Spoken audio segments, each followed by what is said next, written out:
थोड़ा सा बताते हुए, यस, क्योंकि आज मैं बहुत थैंकफुल हूँ कि मुझे इतने अच्छे अप्लायंस और इतनी अच्छी टीम मिली हुई है, जिनके सपोर्ट से आज मैं अपने आप को यहाँ पे रिप्रेजेंट कर पा रही हूँ। और उससे भी ज़्यादा मैं बहुत थैंकफुल हूँ कि दीपक सर का, जिन्होंने मुझे ये मौका दिया कि आज मैं अपनी स्टोरी आप सब लोगों के सामने बता सकूँ।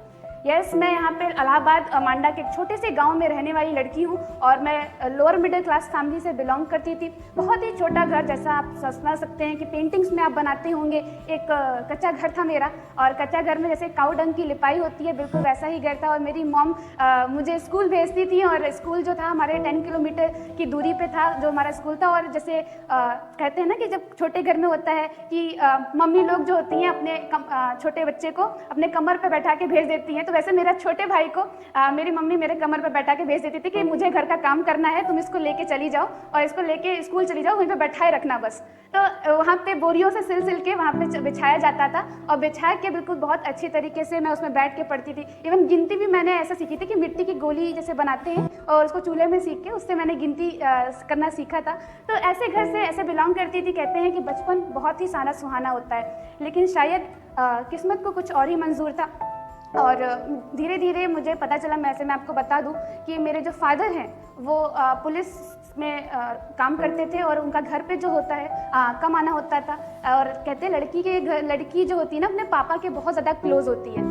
मैं इस बात को बहुत अच्छी तरीके से समझ सकती हूँ, बहुत लाडली थी मैं अपने पापा की। और धीरे धीरे क्या हुआ कि थोड़ी सी तबीयत उनकी थोड़ी सी ख़राब होने लगी। कुछ दिक्कतें ऐसी आईं जो शायद हम लोग तो नहीं उस टाइम पे समझ पा रहे थे, लेकिन मम्मी को पता चला कि पापा की तबीयत जो है वो ख़राब हो रही है। और ख़राब होते होते जब एकदम क्योंकि वो इलाज नहीं करा रहे थे या फिर उसको उतना ध्यान नहीं दे रहे थे। कभी कभी कहते हैं ना कि कभी भी कोई भी दिक्कत हो तो लापरवाही मत कीजिएगा। तो मेरी पापा ने थोड़ा सा उसको ध्यान नहीं दिया, और मेरी मम्मी ने जब जांच कराई, जब इलाहाबाद लेके गई, जांच कराया गया, तो पता चला कि उनको लास्ट स्टेज लेवल कैंसर था। जब घर में ये बात पता चली तो जैसे लगता था कि पैरों के तलों से ज़मीन हमारी खिसक गई थी, और ऐसा फेज़ आ गया था कि कुछ समझ नहीं आ रहा था कि हमारी फाइनेंशियल कंडीशंस इतनी स्ट्रांग नहीं थी कि हम अपने इतना अच्छा इलाज करवा सकें, उनको कैंसर से बचा सकें। इतना अच्छा हमारी कंडीशंस नहीं थी। और आप जिन रिश्तेदारों की बात करते हैं ना, जिन लोगों की बात करते हैं आप, यस, मैं उन सभी लोगों के पास में गई थी, और उन सभी लोगों से मैंने बस इतना सोचा था कि मुझे थोड़ी सी हेल्प कर दीजिए, थोड़ी सी मुझे हेल्प कर दीजिए कि मैं अपने फैमिली की कंडीशंस जो हैं, वो जो मेरे पापा की जो दिक्कत है, जो प्रॉब्लम है, जो भी है, उनको सही कर सकूं। लेकिन एक सिंगल पर्सन ने मुझे हेल्प नहीं की थी, एक सिंगल पर्सन ने। उस दिन मुझे पैसों की वैल्यू समझ में आई थी कि कैसा लगता है ना जब आपकी फाइनेंशियल कंडीशन इतनी और आप हेल्पलेस फील करते हो ना। उस दिन मुझे लगा था कि कैसा फील होता है। और मैं आपको बता दूं कि एक फादर और बेटी का क्या रिलेशन होता है ना, एक बार उससे पूछ के देखना जिसने कभी अपनी बेटी खोई हो या जिसने अपना फादर खोया हो। पहली बार ऐसा हो रहा था कि मैं रो रही थी और मेरे फादर ने मुझे गोदी में रख के मुझे चुप नहीं कराया था। द वेरी फर्स्ट टाइम ऐसा हो रहा था लाइफ। आज इसको बताते हुए भी थोड़ा सा गूज बम्स आ रहे हैं मुझे कि कैसा वो टाइम था। आप सोच सकते हो 8 साल की बच्ची, क्या पता होगा उसको कि क्या होता है दूर जाना, क्या होता है पास आना, कुछ नहीं पता होता है उसको। देख रही है कि क्या कहते हैं, गई है हॉस्पिटल में फादर को लास्ट टाइम मिलने के लिए। मम्मी जमीन पे पड़े होकर सड़क पे क्यों रो रही हैं, पता नहीं चल रहा था कि क्यों रो रही हैं। पता था कि पापा सो रहे हैं, लेकिन इतने टाइम तक क्यों सो रहे हैं मुझे नहीं पता था कि क्यों ऐसा हो रहा है मेरे साथ में। लेके गए, जब घर पे लेके गए इलाहाबाद, क्योंकि हमने लखनऊ में इलाज कराया था, पीजीआई में मेडिकल कॉलेज में लेके गए थे, लेकिन डॉक्टर ने मना कर दिया कि नहीं, हम बचा नहीं सकते हैं। हम लोग को इलाहाबाद लेके गए, और इलाहाबाद में मैं आपको बता दूं मेरी मम्मी का जो वेट हो गया था वो अप्रॉक्स 25 kg हो गया था। 25 kg वेट उनका घट के हो गया था। और यूपी में ना, कुछ लोगों को हो सकता है कि मेरी बात बुरी लग जाए, लेकिन मैं आपको बताना चाहूंगी यूपी में कुछ घरों में ऐसा होता है ना कि आपकी वैल्यू तब तक होती है जब तक आपके ऊपर या तो पति का साया होता है या फिर पिता का साया होता है। जिस दिन वो साया हटा ना, उस दिन आप पूछ के देखना कि आपकी क्या औकात होगी। उस दिन आपको कोई पूछने तक नहीं आता, और इवन इतना हो जाता है कि डेथ हो जाती है ना तो उसकी मौत का जिम्मेदार भी लोग आपको ठहराते हैं कि आपकी वजह से वो मौत हुई है। उस टाइम पे ऐसी सिचुएशन हो गई थी, कोई मेरे भाई को पूछने नहीं आ रहा था कि भाई खाना खा रहा है कि नहीं खा रहा है। मेरा दो छोटे भाई हैं, एक मेरा उस टाइम पे 1 साल का था और एक मेरे से 2 साल छोटा था। वो भाई मेरे सामने मेरे रो रहे थे और मम्मी अलग। नाना को शायद मेरी कंडीशंस जो उन्होंने देखी और उनको ये अच्छा नहीं लगा, तो वो नाना मुझे लेके आए लखनऊ, और जब वो लखनऊ में लेके आए तो उनके पास में ऐसा कोई बहुत बड़ा मेरे लिए रूम तो नहीं था, लेकिन कहते हैं ना कि छत पे एक छोटा रूम होता है जिसको हम स्टोर रूम के लिए तरह से रखते हैं, वो रूम को उन्होंने खाली किया और वहाँ पे तख्त बिछाया, और तख्त बिछा के हमने मसाले के डिब्बे नीचे वगैरह करके कहीं पे सिलेंडर की सेटिंग की, और सेटिंग करके फिर हमने कहीं पे वहाँ पे खाना वगैरह बना के अपनी जीवनी स्टार्ट की। एक ऐसा टाइम, आप सोच सकते हो कि एक ऐसा टाइम आया कि जिस टाइम पे कहते हैं मदर से ज़्यादा स्ट्रांग कोई हो ही नहीं सकता है। उस टाइम पे, जिस टाइम पे शोक मनाने का टाइम था, मेरी मम्मी मेरे फादर की जॉब लेते हुए पुलिस की ट्रेनिंग में गई, और एक एक चीज़ जो पुलिस की ट्रेनिंग में रिक्वायर्ड होती है, चाहे वो आपका गोला फेंकना होता है, चाहे बुलेट फायरिंग होती है, चाहे दौड़ना होता है, सब कुछ मेरी मम्मी ने करके ट्रेनिंग पास की। और 2 साल तक मैं अपने बिना मम्मी बिना पापा के बिना रही। ऐसी कंडीशन देख के मैंने अपने नाना से सिर्फ ऐसा पूछा कि नाना क्या कर सकते हैं कि जैसे मेरे बाकी जो दोस्त लोग हैं उनकी जैसी कंडीशन मेरी क्यों नहीं हो सकती, क्यों मैं उनकी तरह खेल नहीं सकती, क्यों मैं उनकी तरह जा नहीं सकती। और मेरे नाना ने, जैसा कहते हैं ना कि मास्टर प्लान डिजाइन होता है, मेरे नाना ने सिर्फ एक चीज़ बोली कि पढ़ाई करो, बहुत अच्छे पैसे आएंगे, पढ़ाई करो, तुम्हारी अच्छी स्कॉलरशिप लगेगी, अच्छी जॉब लगेगी, और अच्छी जॉब लगने के साथ साथ में तुम अच्छी नौकरी पाओगे, तुम्हारा पैसा आएगा तो तुम अपने घर को वो सारी चीज़ें दे सकती हो जो तुम्हारी फैमिली डिमांड करती है। बिल्कुल उसी तरीके से मैंने वो मास्टर प्लान को कॉपी किया और मैंने कहा कि नहीं, मुझे करना है। उस दिन कहते हैं ना कि लाइफ में मैंने हमेशा देखा था कि इतने लोगों की जो जर्नी होती है वो इतनी स्टार्टिंग में इतनी मिजरेबल क्यों होती है, और बाद में जाके वो इतने कामयाब कैसे होते हैं। तो मुझे समझ में आता है इंसान की भूख उसे कराती है। जब इंसान की भूख इतनी बड़ी हो जाती है ना, तो वो उसको उस पहचान तक पहुंचाती है। और मैंने भी उस दिन जिद ठानी कि लाइफ में कुछ करके दिखाना है, और कहते हैं ना कि जिद्दी इंसान ही इतिहास रचता है। मुझे इतिहास रटना नहीं, मुझे इतिहास रचना था।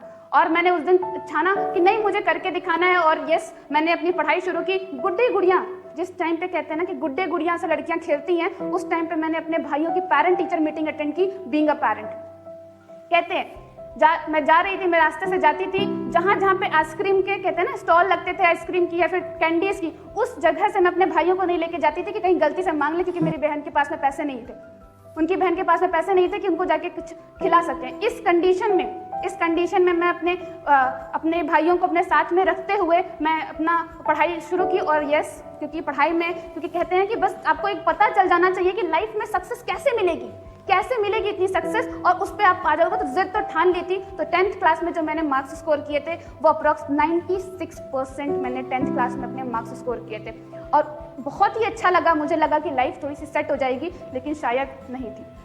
12th क्लास में मैंने बहुत अच्छे मार्क्स लाए, अबव डिस्टिंक्शन मेरे मार्क्स थे। और कहते हैं ना कि एक टीनेज एक ऐसा टाइम होता है जिसमें हम सब लोगों के नए पैशन होता है, नया ड्रीम होता है, कुछ नया कर दिखाने का होता है। मेरी जो पेंटिंग थी, ड्राइंग थी, स्केचिंग थी, वो बहुत ही अच्छी थी। तो मेरे जो दोस्त लोग थे वो मुझे बहुत प्रोत्साहन देते थे कि मतलब पूर्णिमा तुम डिज़ाइनिंग फील्ड में जाओ, डिज़ाइनिंग फील्ड में तुम्हारा बहुत अच्छा है, तुम फैशन डिज़ाइनिंग ट्राई कर सकती हो, तुम बहुत अच्छी स्केचिंग करती हो। तो मेरा भी मनोबल बढ़ा और मुझे लगा कि नहीं यार, मैं इस फील्ड के लिए बनी हूँ, मैं इसमें कुछ बहुत अच्छा कर सकती हूँ। और मैंने सबसे बेस्ट, मैं आपको बताऊँ, 12th क्लास के बाद में मैंने सबसे बेस्ट, जो इंडिया लेवल पे जो सबसे बेस्ट कॉलेजेस होते हैं, निफ्ट, NIT एंड पर्ल, मैंने वो सारे कॉलेजेस क्वालिफाई किए। और क्वालिफाई करने के बाद में मुझे मुंबई ब्रांच मिली। बहुत खुश थी, बहुत ही ज़्यादा खुश कि यस, मैंने वो कर दिखाया जो मैं चाहती थी। फाइनली मेरी लाइफ में खुशियाँ आनी शुरू हो जाएंगी। लेकिन अभी शायद वो टाइम नहीं था। मैं अपनी मम्मी के पास में गई, बहुत खुश होकर मैं अपनी मम्मी के पास में गई और मम्मी से कही कि मम्मी, मेरा सिलेक्शन हो गया है, बस एक सेमेस्टर की फीस 80,000 रुपये है। एक पल में खुशी और एक पल में मायूसी कैसे होती ना, उस दिन मैंने जाना। तुरंत मेरी मॉम ने कहा कि बेटा, मेरे पास में इतने पैसे नहीं हैं कि मैं तुम्हें इतनी ज़्यादा हाई प्रोफाइल पढ़ाई करा सकूं। तो मुझे अभी तुम्हारे दोनों भाइयों को भी देखना है और तुम्हारे जो छोटे वाला भाई है उसको भी अभी साथ में पढ़ाई करनी है। तो मैंने कहा कि क्या कर सकते हैं। एक पल में जो सपना देखा, कभी लाइफ में छोटी सी खुशियाँ आने की शुरू होती है ना, तो कुछ ज़रूर हो जाता है। और सिर्फ मेरे साथ में ऐसा नहीं हुआ है। मुझे ऐसा लगता है कि बहुत सारे यूथ जानने वाले हैं जिनके साथ में ऐसा होता होगा, जिनके सपने बहुत बड़े होते होंगे, पैशन बहुत बड़ा होता होगा, लाइफ में कुछ बहुत बड़ा करना चाहते होंगे, लेकिन उनके पास में इन्वेस्टमेंट नहीं होती होगी, उनकी फैमिली उनको पढ़ा नहीं सकती होगी, इसलिए उनको अपने सपने तोड़ने पड़ते हैं। और एक माँ से ज़्यादा बुरा किसी को नहीं लगता जब अपने बच्चे को मना करती है कि नहीं, मैं तुम्हें नहीं पढ़ा सकती। उस दिन उससे ज़्यादा बुरा किसी को नहीं लगता। लेकिन पैसे नहीं थे, और कहते हैं ना कि जब बेटी और बेटे दोनों को साथ में पढ़ाने को बोला जाता है ना, तो किसी एक को अपनी पढ़ाई थोड़ी सी क्विट करनी पड़ती है, और वो चीज़ मैंने की।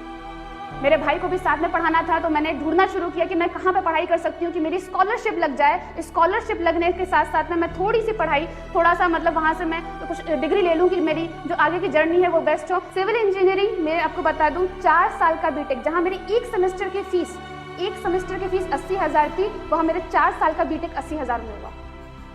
बहुत ही ज़्यादा पेरेंट्स कहते हैं ना कि कॉम्प्रोमाइज़ करने पे हमेशा खुश हो जाते हैं। यस, मैंने स्कॉलरशिप लाई और मेरे पेरेंट्स भी खुश थे और मैं भी पढ़ाई करना शुरू कर दिया कि लाइफ अब सेट हो जाएगी, अब कुछ बहुत बड़ा आएगा।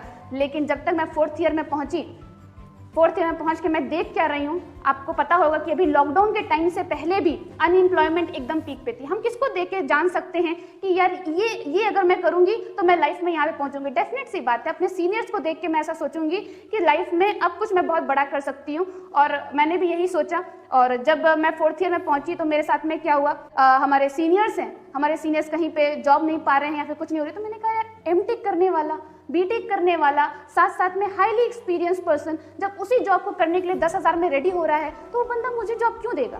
The very first thing. फिर मैं देख रही हूँ यार, अगर मैं गेट एसएससी की प्रिपरेशन करती हूँ तो आखिर कब तक मैं पैसे मांगती रहूंगी, कब तक? और आज के टाइम पे तो लोगों को शायद बुरा भी नहीं लगता होगा जब वो 26 साल के हो जाते हैं और अपने फैमिली से पैसा मांगते रहते हैं, लेकिन मुझे बुरा लगता था, क्योंकि मैं 11th क्लास से ट्यूशंस पढ़ा रही थी और ट्यूशंस पढ़ा के मैंने अपनी जो पॉकेट मनी है वो मैंने अरेंज की थी। तो मैंने कहा कब तक मैं पैसा मांगती रहूंगी। आज आप सब लोग जानते होंगे कि लॉकडाउन टाइम में लोगों की कैसी सिचुएशन रही है, कितनी हार्ड सिचुएशन, मतलब इतना ज़्यादा जो करोड़ का जो लोन लिया है गवर्नमेंट ने पास किया है। आपको क्या लगता है कि वो सारा लोन कहाँ से चुकता होगा? कहाँ से सैलरी आएगी? जब हमारी जो कंपनीज हैं, वो कंपनी का टर्नओवर ही इतना नहीं होगा तो इतनी वो सैलरी कहाँ से देगा? 50 मिलियन जॉब्स जो है वो स्टेक पे थी। तो मैंने कहा कि यार ये टाइम तो लाइफ में तब भी आता है जब हमारे घर का कोई अर्निंग पर्सन बीमार पड़ जाता है। आप सोच के देखो, 3 महीने अगर कोई पर्सन बीमार हो तो क्या लगता है कि उसकी जो कंपनी हो वो सैलरी देगी? उनको नहीं देगी।